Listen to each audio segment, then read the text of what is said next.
सच में परमेश्वर के पास में ही वह जीवन है, क्योंकि वचन भी हमें साफ बतलाता है कि यीशु मसीह वह जीवन है और जीवन को वह देता है। आइए मेरे प्रियो, इस समय हम थोड़ी देर अपने मन और हृदय को परमेश्वर के इस वचन में हम लोग लगाएंगे। मसीह मेरे प्रियो, यह वचन जो तीनों पाठ वचन को हमने सुना और विशेषकर हम उपदेश पाठ वचन को हम लोगों ने सुना है, और यह लाजर की इस मृत्यु के बारे में इस परिच्छेद में यहाँ पर बतलाया गया है। हम सुसमाचार में और भी जगहों में देखते हैं जो यीशु मसीह जो है बड़ी आश्चर्य कर्म के द्वारा लोगों को जीवन दिया, मरे हुओं को जीवित किया। उसी हम लोग देखते हैं सुसमाचार में कि जैसे याईर की बेटी जो 12 वर्ष की थी, जो बीमार थी और वो मर गई थी, परमेश्वर ने उस याईर की बेटी को वो चंगा किया, मतलब वो उस मरे हुओं को वो जिलाया। और उसी तरह हम देख सकते हैं सुसमाचार में नाइन नगर की एक विधवा थी और उसका एक मात्र उसका बेटा था। उनको ऐसी भयानक दुख के समय में जो वह विधवा को हम समझ सकते हैं, उसका एक ही सहारा संसार में था, और यीशु मसीह जो है उसे उस बेटे को वह फिर से जीवित किया बड़ी आश्चर्य कर्म के द्वारा। उनके परिवार को उस विधवा के उस बेटे को जीवन को दिया। आज हम यहाँ पर भी ऐसे ही घटनाओं को देखते हैं। लाजर जो मर चुका है उसको यीशु मसीह जीवित करता है, और ये इन सभी से भिन्न, जैसे यदि हम याईर की बेटी को देखें तो उसको भी जिंदा किया है, नाइन नगर के बेटे को भी देखिए, उसको भी यीशु मसीह जीवित किया है। लेकिन यहाँ पर हर एक इस वचनों के द्वारा, हर एक इस घटनाओं के द्वारा हमको अलग अलग शिक्षाएं और अलग अलग बातें परमेश्वर हमें बतलाना चाहता है। और आज का यह लाजर के इस मृत्यु के बारे में जिसे हमने पढ़ा है, जिसे हम लोग पढ़ते हैं और जिसे हम लोग आज मनन कर रहे हैं, मसीह मेरे प्रियो, यह हम सभी जानते हैं कि यह घटना लाजर का मरा हुआ और उसे दफनाया हुआ वो 4 दिन हो चुका है। 4 दिन हो चुका है, और यीशु मसीह उस जगह में जाकर के यहाँ पर हम देखते हैं कि वो अपनी आश्चर्य कर्म को वो करता है। मेरे प्रियो, इस घटना के द्वारा हमें बहुत सी बातों को हम लोग देखने को मिलता है कि सच में परमेश्वर जो है उन सबों की आंसू वो पोंछने वाला परमेश्वर है। जैसे वचन हम लोग प्रकाशित वाक्य 7 उसका 17 पद में हम देखते हैं कि परमेश्वर उनकी आंखों से सब आंसू पोंछ डालेगा, सब आंसू पोंछ डालेगा। यहाँ लाजर और उसके पूरे परिवार से यीशु मसीह प्रेम करता है। वो उसके साथ में एक लगाव था और वो प्रेम करता है। और हम इस वचन में हम और कहीं पर भी नहीं देखते हैं कि यीशु इसी घटना से हम देखते हैं कि वो रोता है। यीशु इसी लाजर की इस मृत्यु में वो रोता है। तो मसीह मेरे प्रियो, हम कह सकते हैं कि इस संसार में यीशु जो है वो अपने आप को वो स्वयं इस संसार में वो प्रकट करता है। और हम यह कह सकते हैं कि वो अपनी बड़ी आश्चर्य कर्मों के द्वारा वो बतलाना चाहता है कि वो उसके पास में किसी भी हर एक कामों को वो कर सकता है। उसके लिए भी कोई भी कार्य असंभव नहीं है यदि हम उसे प्रेम करते हैं।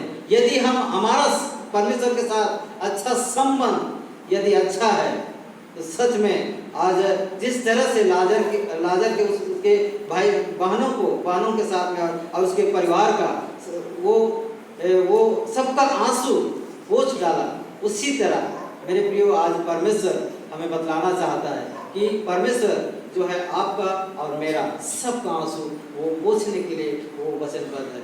वो प्रतिज्ञा करता है। और वचन जैसे हम लोग सुने कि परमेश्वर उनकी आंखों से सब आंसू पोंछ डालेगा।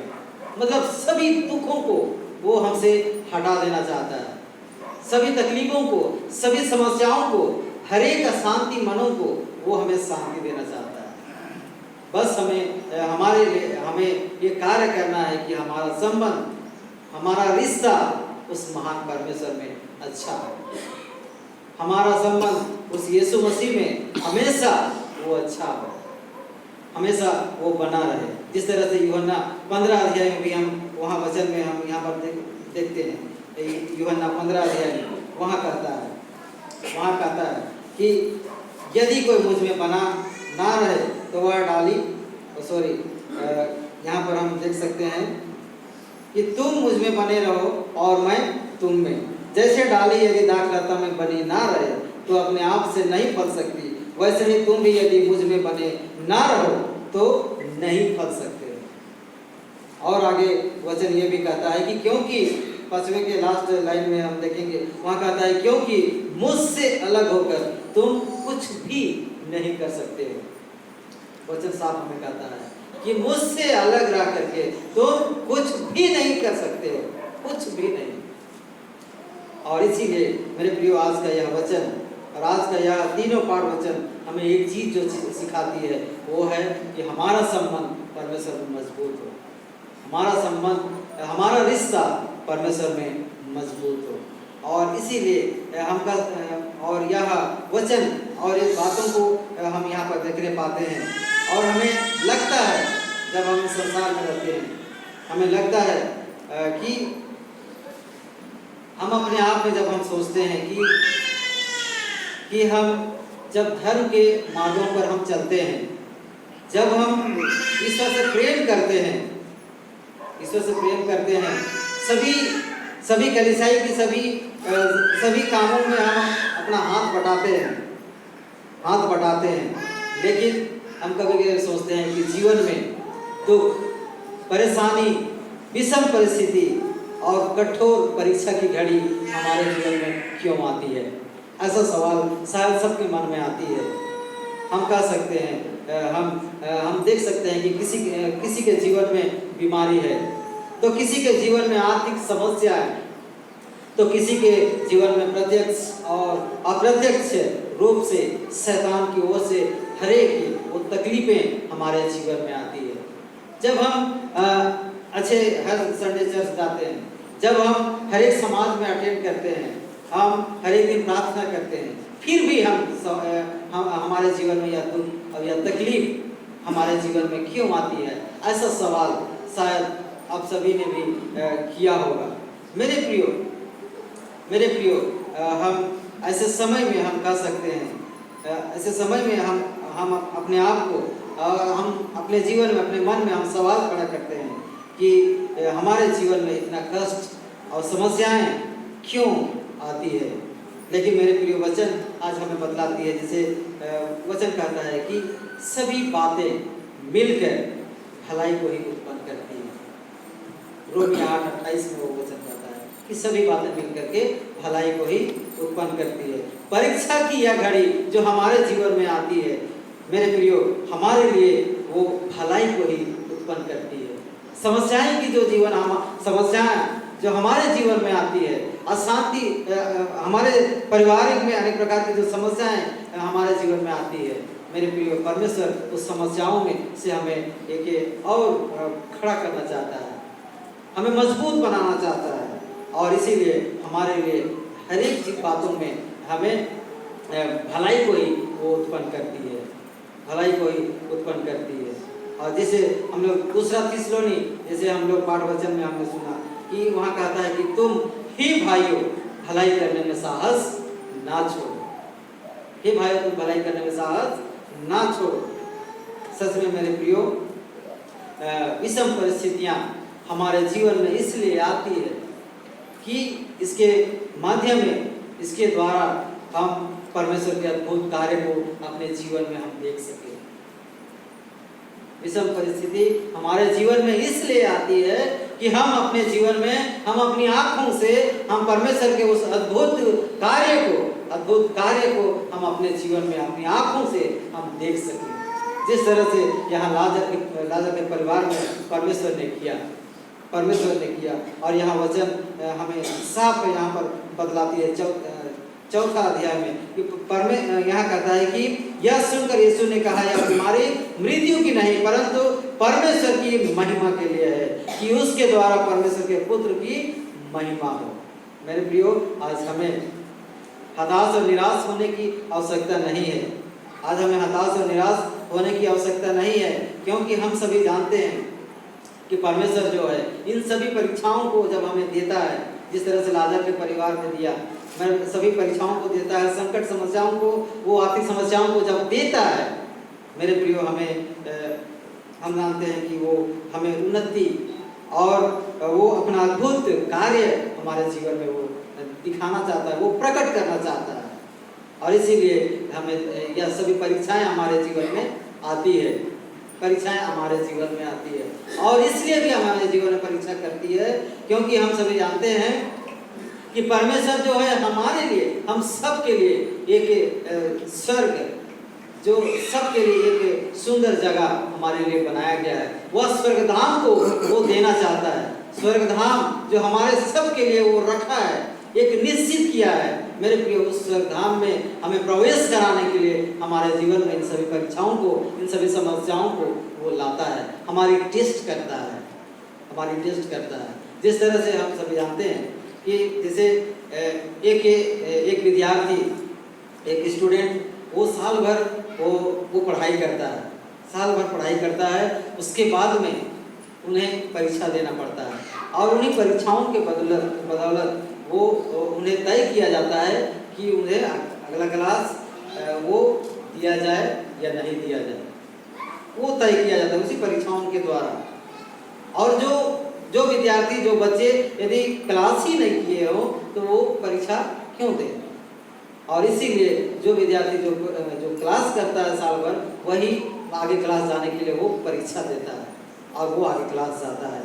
मेरे प्रियो, ईश्वर भी जब तक हमें परीक्षा नहीं लेंगे, तब तक वो कैसे जानेंगे कि हम जो उसके भक्त हैं, कैसे वो परमेश्वर जानेगा कि हम सच्चा भक्त हैं कि कच्चा भक्त है। जिस तरह से हम देख सकते हैं, जैसे गर्मी में जैसे माँ बहनें अधिकतर जैसे हम लोग घड़ा खरीदते हैं। आप लोग घड़ा जानते ना? हाँ, गर्मी के दिन में जैसे ठंडा पानी पीने के लिए हम बाजार से हम घड़ा खरीदते हैं। तो खरीदने से पहले हम क्या करते हैं? उसको पकड़ के उसको मतलब ठोकते हैं ना, अपना हाथों से हम ठोकते हैं कि वो टूटा हुआ तो नहीं है, कि कच्चा तो नहीं है। और उसके बाद में वो ट्राई करते हैं, वो टेस्ट करते हैं, ठोक करके मतलब उसको टेस्ट करते हैं। उसके बाद में चाहे कहीं 100 या 150 रुपये में हम दे करके उसको हम खरीदते हैं। मसीह मेरे प्रियो, जब परमेश्वर जो है हमें उस अपना स्वर्ग धाम को वो देने जा रहा है, स्वर्ग में हमारे लिए जगह तैयार किया गया है, तो क्यों ना हमें भी क्या उन्हें ठोकने का, हमें भी वो समस्या, वो टेस्ट करने का परमेश्वर के पास में क्या वो नहीं बनता है? और इसीलिए वो हमें क्या करता है, इन्हीं सभी समस्याओं को देख करके हमारे जीवन को वो ठोकता है, और उसी से हमें पता करता है कि हम उसके सच्चा भक्त हैं कि हम उसके कच्चा हैं। और इसीलिए हमारी परीक्षाएं वो करता है। और जैसे हम लोग देखते हैं कि एक सोना जो बहुत ही महंगा होता है, वो मूल्यवान होता है, वो सोना को भी जब देखते हैं, जब तक वो नहीं तपता है, वो कभी चमकता नहीं है। और इसीलिए मेरे प्रियो, जब हमारे जीवन में जो समस्याएं और विपत्ति प्रत्यक्ष रूप से शैतान जो हमारी परीक्षाएं करता है, इन सभी बातों में आज हम हताश और निराश ना हो, लेकिन परमेश्वर इन सभी बातों के पीछे हमें एक अपना अद्भुत कार्य हमारे जीवन में करना चाहता है, ताकि हम परमेश्वर के उस अद्भुत कार्य को हम अपने जीवन में अपने आंखों से हम उसको देख सकें। और इसीलिए मेरे प्रियो, आज के इस वचन के द्वारा आज के इस वचन के द्वारा हम कह सकते हैं कि हम दो बातों को हम सीख सकते हैं कि हम परमेश्वर के निकट हम बने रहें। हम परमेश्वर के निकट जब हम बने रहते हैं, सच में परमेश्वर हम सबों को वो शांति को देता है, वो कल्याण को वो प्रदान करता है, हमें जीवन को देता है। जिस तरह से भजन संहिता 34 उसका 6 और 7 पद में हम यहाँ पर देखें कि जब हम उसको पुकारते हैं, जब हम उसके नज़दीक में आते हैं, सच में यहाँ दाऊद भी वहाँ कहा है कि इस दीन जन ने पुकारा तब यहोवा ने सुन लिया और उसको उसके सब कष्टों से छुड़ा लिया। यहोवा के डरवाइयों के चारों ओर उसका दूत छावनी किए हुए उनको बचाता है। इस दीन जन ने पुकारा तब यहोवा ने उसको सुन लिया और उसको सभी कष्टों से वो छुड़ा लिया। हम लोग देखते हैं मरियम, लाजर के जो बहन मरियम और जो मार्था है, वो क्या करती है, उसको कहला भेजती है यीशु मसीह को, यीशु को वो सूचना दे के आती है कि तेरा मित्र, तेरा भाई क्या है, मतलब मर गया है। तो ऐसे समय में क्या करते हैं, यीशु मसीह को वो पुकारते हैं, उसको याद करते हैं, उसके नज़दीक में आते हैं। मेरे प्रियो, आज हमें भी हम परमेश्वर के निकट, हम परमेश्वर के नज़दीक हम बने रहें और उसके बाद में हम हमारे जीवन में जब हर एक समस्याएं, हर विपत्ति परमेश्वर जब हमें देता है, तो इसके द्वारा हमें विश्वास और धीरज और आशा की जांच होती है। फिर से कहूँगा, हमें परमेश्वर हमारे विश्वास को और हमारे धीरज को और हमारी आशा की जांच करती है। और इसीलिए मेरे प्रियो, आइए मसीह में मेरे प्रियो, हम हमारे जीवन में यदि समस्याएं हैं, हमारे जीवन में तकलीफें हैं, हमारे जीवन में दुख है, तो आज हम परमेश्वर के नज़दीक आएँ, परमेश्वर को पुकारें। जिस परमेश्वर ने हमें वो शांति देने की बात करता है, वो हमें कल्याण देता है, अपनी आशीष को देता है। सच में जब हम उसके पास में आते हैं, हमें सभी कष्टों से वो छुड़ाएगा और हम सभी कष्टों से हमें छुड़ाएगा और अंत में अपना वह स्वर्ग धाम जो हमारे लिए तैयार किया है, अनंत जीवन के रूप में हमें वो प्राप्त हो जाएगा। तो परमेश्वर इस वचन की आशीष हम सबों को प्रदान करें और इस वचन में वो की आशीष को प्रदान करें। आमीन।